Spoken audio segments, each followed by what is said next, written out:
Morning my dear student, आप सभी को महाशिवरात्रि की हार्दिक शुभकामनाएं।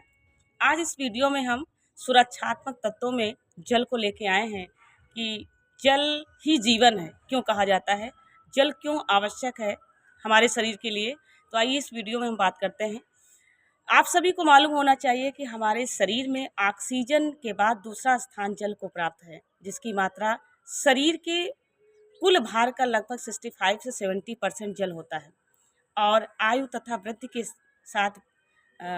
वृद्धि बढ़ने के साथ साथ जल की मात्रा कम होती जाती है। और ये जो जल है वसा की मात्रा पर पूरी तरीके से डिपेंड होता है। जैसे कि एक अगर पतले व्यक्ति को देख लिया जाए तो पतले व्यक्ति में वसा की मात्रा कम होती है तथा जल की मात्रा अधिक होती है। लेकिन अगर एक मोटे व्यक्ति को देखा जाए तो मोटे व्यक्ति के शरीर में वसा की मात्रा अधिक होती है और जल की मात्रा कम होती है। कहा जाता है वसा जो है जल का व्युत्क्रमानुपाती होता है। तो ये हुआ जल की बात, मोटा आंकड़ा। आगे हम बात करते हैं कि अभी हमने बताया कि शरीर में 65 से 70% जल होता है और यदि व्यक्ति के शरीर में 10% जल की कमी हो जाती है तो भोजन का जो एब्जॉर्प्शन क्रिया है, भोजन का जो अवशोषण है, उसमें बाधा उत्पन्न हो जाती है। कहने का तात्पर्य यह है कि भोजन के अवशोषण की क्रिया पूर्ण रूप से कंप्लीट नहीं हो पाती है। और यदि 20% जल की कमी हो जाए तो आप जानते हैं व्यक्ति की मृत्यु हो जाती है। तो आपने देखा कि जल क्यों आवश्यक है। आइए हम आगे बात करते हैं कि जल के कार्य क्या है। सबसे पहले हम बात करना चाह रहे हैं कि जल जो है घोलक के रूप में कार्य करता है शरीर में। घोलक मीन्स किसी भी खाद्य पदार्थ हो या कोई भी तत्व हो, शरीर में जल की वजह से ही वो घुलता है, मिश्रित होता है। मिश्रित हो करके वो घोल के रूप में बना देता है, जिसकी वजह से आसानी से एब्जॉर्प्शन की क्रिया, डाइजेशन की क्रिया कंप्लीट हो जाती है। दूसरी बात हम करते हैं कि यही जल कोमल अंगों की रक्षा करता है। जल की वजह से ही हमारे शरीर में जो ये कोमल अंग होते हैं इनको सुरक्षा प्रदान होती है और शरीर का जो ताप है वो नियमन करता है। दूसरी बात, हमारे शरीर में जो जल है ये स्नेहक का कार्य करता है। स्नेहक का मतलब है हमारे शरीर में चिकनाहट लाता है।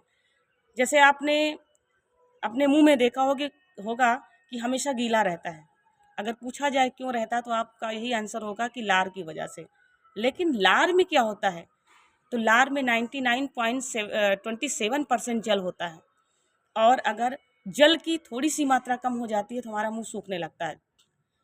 अगर कभी फीवर आता है तो फीवर में मुंह सबसे पहले सूखना शुरू हो जाता है, तो डॉक्टर बोलता है पानी की कमी हो रही है, तो पानी पर्याप्त रूप में लीजिए।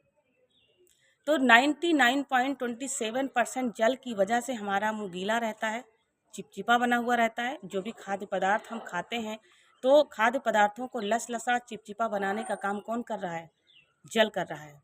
और ये जो चिकना बन जाता है तो फूड पाइप भी चिकनी रहती है, जिसकी वजह से आसानी से भोजन खिसक कर उचित स्थान पर पहुंच जाता है। नेक्स्ट कार्य है कि हमारे शरीर में जो वेस्ट मटेरियल के रूप में जो खाद्य पदार्थ बचते हैं, जो भी वेस्ट मटेरियल बचता है डाइजेशन के बाद, शरीर से बाहर निकालने का काम भी कौन करवाता है, जल की वजह से। अगर जल की पर्याप्त मात्रा है तो आसानी से जो वेस्ट मटेरियल बचता है डाइजेशन के बाद वो आसानी से शरीर मलमूत्र के रूप में बाहर निकल जाता है। तो ये काम देख रहे हैं कि जल कहाँ से शुरू हुआ और जल ही कार्य कर रहा है। और एक इसका महत्वपूर्ण कार्य है कि जो पोषक तत्व होते हैं उनके परिवहन में आवश्यक होता है।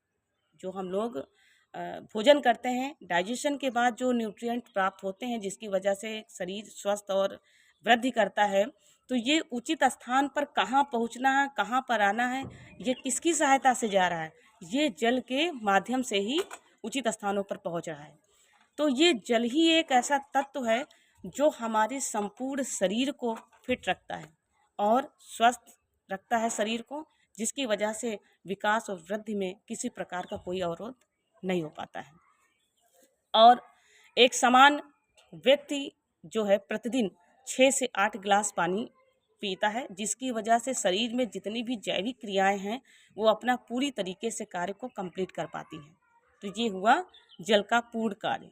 और अभी हमने बताया ना कि 10% कमी वजह से एब्जॉर्प्शन क्रिया नहीं हो पाती भोजन की, और 20% में पूरी तरीके से व्यक्ति की 20% अगर कमी हो जाती है तो व्यक्ति की मृत्यु प्राप्त हो जाती है।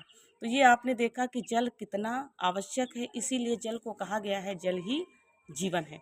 तो सभी लोग जल पर्याप्त रूप में पीते रहें, क्योंकि अभी गर्मी आने वाली है और एक स्वस्थ मनुष्य के शरीर में प्रतिदिन अगर पसीना निकल रहा है तो पसीने के साथ साथ 500 ml पानी हमारे शरीर से निष्कासित हो रहा है और मल मूत्र के रूप में 300 ml पानी जा रहा है।